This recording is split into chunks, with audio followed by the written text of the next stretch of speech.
Olá, meu amigo ou minha amiga, tudo bem com você? Seja muito bem-vindo ou bem-vinda a mais um vídeo da Khan Academy Brasil. E nesse vídeo, vamos conversar sobre o Teorema da Divergência em duas dimensões. Para começar a conversar sobre isso, vamos relembrar que antes aprendemos um pouco sobre como construir um vetor normal unitário em qualquer ponto de uma curva. Inclusive, foi isso que fizemos no último vídeo. Agora, eu quero começar a explorar uma expressão interessante. Eu vou escrever aqui a integral de linha em torno de um caminho fechado. E vamos definir aqui que a orientação positiva está no sentido anti-horário. Nós vamos nos movimentar nesse sentido. Aí, essa integral do produto escalar entre uma função f com um vetor normal unitário em qualquer ponto dessa curva. Aí, colocamos o ds aqui também. A primeira coisa a fazer é conceituar isso que eu estou fazendo aqui e tentar compreender o que isso está me dizendo. Sendo assim, vamos manipular essa expressão aqui um pouco para ver se podemos chegar a uma conclusão interessante. Para isso, eu vou usar o Teorema de Green, e aí vamos chegar a uma versão bidimensional do Teorema da Divergência, o que parece muito complicado, mas eu espero que a gente consiga fazer isso e que você consiga compreender. Vamos pensar sobre isso aqui. Eu vou desenhar um plano de coordenadas. Aqui está o nosso eixo y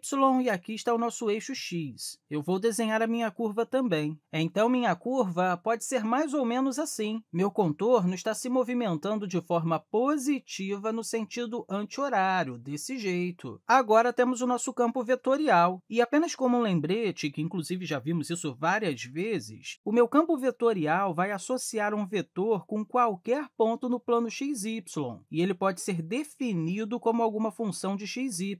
Na verdade, eu vou chamar isso aqui de p, alguma função de x e y vezes o vetor unitário e chapéu. Isso indica a forma da componente i do campo vetorial para qualquer ponto x e y. Aí, também precisamos da nossa componente j. Então, colocamos algum fator de x e y que vai multiplicar a componente j, ou seja, que vai multiplicar a componente vertical para qualquer ponto x e y. Sendo assim, temos alguma função de x e y vezes i chapéu, mais alguma outra função escalar vezes j chapéu. Com isso, se você me der algum ponto, qualquer ponto há um vetor associado, dependendo de como definimos essa função. Mas nessa expressão aqui, estamos calculando uma integral de linha. Sendo assim, nos preocupamos especificamente com os pontos ao longo dessa curva, ao longo desse contorno aqui. Sendo assim, vamos pensar sobre o que isso está nos dizendo antes de pegar coisas infinitesimalmente pequenas. Vamos pegar aqui o f escalar n, e eu vou pensar sobre um ponto nessa curva. Um ponto nessa curva que talvez seja esse ponto bem aqui. Como vimos, associado a esse ponto há um vetor. E é isso que o campo vetorial faz. F pode se parecer com algo assim nesse ponto. Esse é o campo vetorial nesse ponto. Aí, não podemos esquecer que temos um produto escalar entre f e o vetor normal unitário naquele ponto. Sendo assim, podemos representar aqui também o vetor normal unitário, que pode ter essa forma. É bom relembrar aqui que, quando calculamos o produto escalar, a gente obtém uma quantidade de escalar. A gente, essencialmente, obtém um número, inclusive você deve se lembrar disso. Eu já fiz alguns vídeos sobre isso, onde realizamos um detalhamento melhor, mas de uma forma resumida, eu posso te dizer que esse produto escalar nos diz quanto esses dois vetores caminham juntos. É importante pensar nisso, porque se eles são completamente ortogonais um em relação ao outro, isso vai ser igual a zero. Mas se eles estão na mesma direção e sentido, basta você multiplicar os módulos deles dois. Como temos um vetor unitário aqui, o que vamos fazer é obter o quanto em módulo do campo vetorial f que vai na direção normal. Então, você pode pensar dessa forma. Sabendo isso, vamos pensar sobre a componente desse vetor que está na direção normal. Inclusive, eu acho legal escrever isso aqui. Isso aqui corresponde ao módulo da componente de f que está na direção normal, ou na mesma direção que o vetor normal unitário. Aí, multiplicamos isso com um comprimento infinitamente pequeno do nosso contorno, da nossa curva em torno desse ponto. Então, vamos multiplicar com isso aqui. Eu sei que você pode ter compreendido o que eu estou dizendo, mas como isso pode ser fisicamente relativo? Ou de que forma podemos pensar no que essa expressão está realmente realmente medindo? Para pensar nisso, eu sempre visualizo tudo isso aqui em duas dimensões. No futuro, também vamos ver isso em três dimensões, mas, por enquanto, vamos visualizar um universo bidimensional e que estamos estudando, por exemplo, gases. Vamos supor que a gente tenha várias partículas em um universo bidimensional, de forma que a gente tem apenas coordenadas x e y. Esse campo vetorial está essencialmente dizendo a você a velocidade em qualquer ponto nessa região. Então, isso aqui nesse exemplo indica a velocidade das partículas de um gás em um determinado ponto. Ou, como estamos falando do nosso vetor normal, isso indica o quão rápido as partículas desse gás estão saindo nesse ponto. Com isso, ao resolver essa integral, saberemos o quão rápido as partículas estarão saindo desse contorno. Isso, claro, tendo um valor positivo, mas a gente pode encontrar um valor negativo também. Como estamos considerando que o vetor normal unitário está orientado para fora e o resultado da integral está nos dizendo o quão rápido as partículas estão saindo desse contorno, se a gente tiver um valor negativo, isso significaria dizer que existe alguma entrada de partículas, e o resultado da integral nos diria a velocidade com a qual as partículas estão entrando nessa região. Bem, toda essa expressão não precisa necessariamente ter uma representação física, mas usando essa analogia do gás, isso nos diz o quão rápidas são as partículas. O quão rápidas as partículas de um gás bidimensional estão saindo do contorno. No futuro, vamos fazer isso em três dimensões, onde teremos uma superfície, e aí vamos determinar o quão rápidas as coisas estão saindo dessa superfície. Enfim, agora que já temos uma compreensão conceitual do que isso poderia representar, vamos brincar com isso um pouco, principalmente porque já sabemos como definir um vetor normal. Então, vamos reescrever essa integral usando o que sabemos sobre como construir um vetor normal. Reescrevendo essa integral, temos aqui a integral sobre essa curva do campo vetorial f escalar o vetor normal. A gente pode escrever o vetor normal dessa forma aqui. Vimos que o vetor normal é dy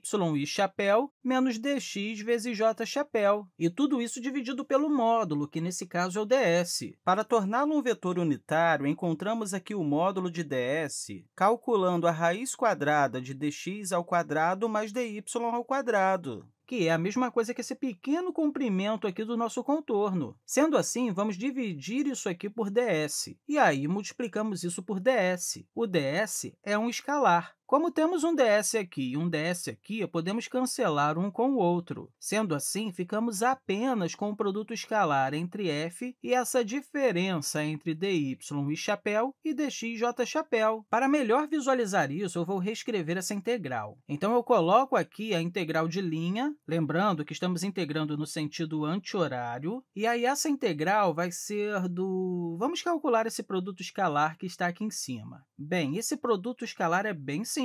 A gente faz o produto das componentes x, ou essencialmente o produto dos módulos das componentes x. Então, teremos aqui p de x y vezes dy, mais o produto dos módulos das componentes y, ou das componentes j. Ou seja, teremos aqui mais q de x y vezes menos dx. Bem, isso aqui vai nos dar menos o q de x y vezes dx. Portanto, essa é uma declaração interessante, porque já vimos algo parecido antes, só que sem essa diferença. Eu estou falando do teorema de Green, que, inclusive, eu vou reescrever isso aqui agora. O teorema de Green diz para a gente que, se estamos calculando a integral de linha sobre um contorno, inclusive, existem várias maneiras de escrever isso, mas eu vou colocar aqui da forma que já usamos em vários vídeos, ok? Então, podemos colocar aqui m vezes dx mais n vezes dy. E essa integral é igual à integral dupla sobre a região que essa linha está contornando, da parcial do que está ao lado de dy, que nesse caso é o n. Então, colocamos aqui a parcial de n em relação a x, e disso nós subtraímos a parcial do que quer que esteja ao lado de dx, ou seja, a parcial de m em relação a y. Aí poderíamos colocar isso aqui vezes dx dy, ou simplesmente dA, que é o infinitesimalmente pequeno pedaço da área. Então, vou escrever dA aqui. Enfim, isso aqui é apenas uma reafirmação do teorema de Green, nós já sabemos disso. Agora que revemos isso, como podemos aplicar o teorema de Green a isso que vimos aqui em cima? Bem, é a mesma coisa. Mesmo tendo uma diferença aqui, nós podemos aplicar o teorema de Green da mesma forma. Sendo assim, isso é igual à integral dupla sobre a região que esse contorno envolve, d. Bem, o que queremos fazer é olhar para qualquer coisa que está sendo multiplicado aqui pelo dy. Nesse caso, essa é a função que está sendo multiplicada pelo dy. Aí, calculamos a derivada parcial disso em relação a x. Então, vamos ter aqui a derivada parcial de p em relação a x. E aí, isso menos a derivada parcial de tudo aquilo que está sendo multiplicado pelo dx. Nesse caso, vamos fazer a derivada parcial disso aqui em relação a y. Mas temos um negativo, certo? Então, colocamos aqui o menos a derivada parcial de q em relação a y, e aí multiplicamos isso aqui com o dA. Observe que temos esses dois negativos, ou seja, estamos subtraindo algo que é negativo. Isso faz com que a gente tenha uma adição aqui. Sendo assim, isso vai ser igual a integral dupla sobre a região da... talvez você já consiga saber onde isso tudo aqui vai dar e até ficou um pouco animado ou animada, não é? Mas continuando, aqui vai ser a integral dupla da parcial de p em relação a x mais a parcial de q em relação a y, dA. Agora, olha para isso aqui. P é a função que estava nos dizendo o módulo na direção x, e q estava nos dizendo o módulo na direção y. Estamos fazendo a parcial disso em relação a x e disso em relação a y. E aí, estamos realizando uma adição entre os resultados. Isso é exatamente o divergente de f. E se isso não faz sentido, eu aconselho que você assista a um vídeo sobre divergência, já tem alguns aqui. Isso aqui é o divergente de f. Então, por definição, esse é o divergente do nosso campo vetorial f, e isso é algo muito interessante. Afinal, saímos da expressão original e começamos a estudá-la buscando determinar a velocidade com a qual as partículas estão saindo da superfície. E agora que entendemos isso em termos dessa expressão, vamos interpretar isso de forma intuitiva. Isso aqui é igual à integral dupla sobre essa região do divergente de f vezes o infinitesimalmente pequeno pedaço de área, nesse caso dA. Agora, por que isso faz sentido de forma intuitiva? Para você perceber por que isso faz sentido, basta você se lembrar sobre o que é a divergência. A divergência é uma medida que nos diz o quanto as coisas estão se expandindo, divergindo, ou quanto estão se concentrando, convergindo. Se você tem aqui um ponto e, ao redor desse ponto, as partículas estão meio que se afastando umas das outras, teremos um divergente positivo aqui. Por outro lado, se as partículas estiverem se aproximando umas das outras, teremos um divergente negativo. Observando isso, tudo o que a gente fez aqui faz sentido, porque se você pega uma área infinitesimalmente pequena e multiplica isso com um divergente, teremos um número que será somado ao longo de toda essa região. Aí, quanto maior for o divergente, mais coisas estão saindo do limite dessa região. Se você visse isso com o quão rápidas as coisas estão saindo da superfície, teremos um fluxo bidimensional. Ou seja, se a gente observar a rapidez das coisas saindo da pequena área da superfície, isso vai ser a mesma coisa que a soma de todos os divergentes sobre essa área que o contorno está circundando. Eu espero que isso faça um pouco de sentido para você. Isso é apenas uma outra maneira de pensar sobre o teorema de Green. E isso que acabamos de ver aqui de forma resumida, que é essa expressão da divergência sobre essa região aqui, é a mesma coisa que f escalar n sobre o contorno. Ou seja, temos aqui o teorema da divergência de forma bidimensional. Eu espero que você tenha compreendido tudo direitinho e, mais uma vez, eu quero deixar para você um grande abraço e até a próxima!